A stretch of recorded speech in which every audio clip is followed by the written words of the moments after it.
Padua, I fell in love. Well, yes, it's true. Her name was Marina Gamba. Marina of the dark eyes.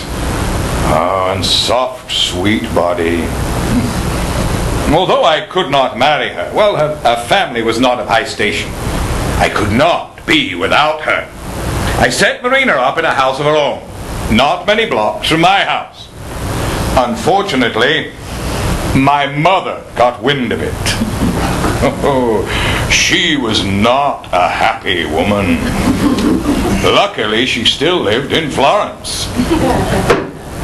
When the time came for the renewal of my contract at the University of Padua, certain enemies made a great noise about the fact that Galileo was reputed to have a mistress. Is that so? The governors of the university asked. Well then, to keep a mistress, Galileo will certainly need more money. And they voted me a raise. Oh, Padua. When all of Christendom was caught in the torturous grip of the Inquisition, the University of Padua maintained a humane and liberal government. Sweet, brave Padua. She fostered exploration and knowledge, and the search for the truth. Oh, a risky business, the search for the truth. There's never any way of knowing where it will lead, or who one will meet on the journey. And you can wager money that truth and power will not live well together. A certain Johannes Kepler engaged me in a correspondence. He was a German mathematician of some renown, studying the Copernican system. I myself had come to the conclusion that Aristotle had to be wrong and Copernicus right.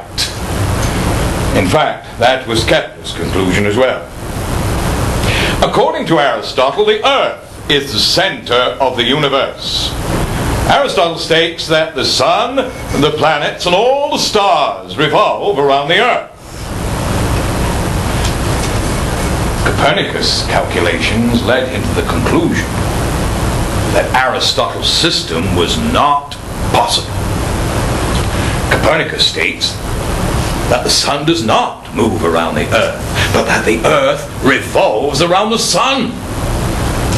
Furthermore, he said that all of our planets revolve around the sun. Now, the problem was that if Copernicus was correct, Aristotle had to be wrong. Not only that, but the Copernican system exposed the possibility that the heavens might be different than the Holy Church had declared them to be. Even worse, if men began to study Copernicus' writings and to think for themselves about these issues of the heavens, what need would they have for the Holy Church to tell them what to believe and what to think? Copernicus' work wasn't even published until he was on his deathbed. 60 years later, a young firebrand from Italy, Giordano Bruno, took up the Copernican system. He was brought to trial before the Inquisition under charges of heresy. Bruno would not recant. He spoke openly in defiance of the Holy Church. At the end, the Inquisitors pierced him with a fork that went from his dagger end of his chest through his tongue and stuck up in front of his face. It was the only way the Inquisitors could guarantee his silence, as he was carted through the streets of Rome to be burned alive. I was in Padua when the Holy Mother Church burned Bruno for his outspoken beliefs in the Copernican system.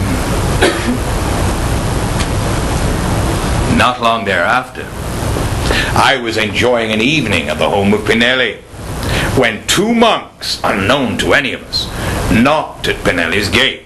Oh, he welcomed the travellers, of course, offering them the best of his evening feast.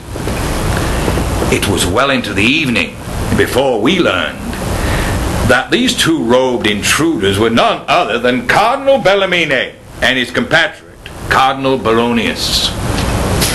They had joined us in humble disguise to learn whether members of our company were true believers or not. Bellarmine himself had sat on the board of Inquisition that had pronounced sentence on Giordano Bruno, the same Bruno who had himself sat at Pinelli's table and discussed with us his theories of astronomy. As it turned out, Bellarmine and I struck up a companionable conversation, which led in time to mutual friendship.